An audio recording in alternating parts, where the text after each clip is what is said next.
السلام عليكم. نحضر معكم وصفة البيض في الفرن والسبانخ.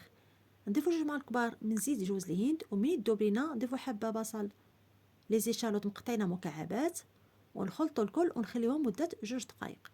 ومن بعد 2 دقائق نضيفو 180 غرام من اوراق السبانخ ونخليوها مدة 3 دقائق. ومن بعد 3 دقائق نضيفو 6 غرام من الطماطم مجففة مقطعينها مكعبات، وناخدو ليمون ندهنوهم بالزبدة ونعمروهم بالحشوة السبانخ.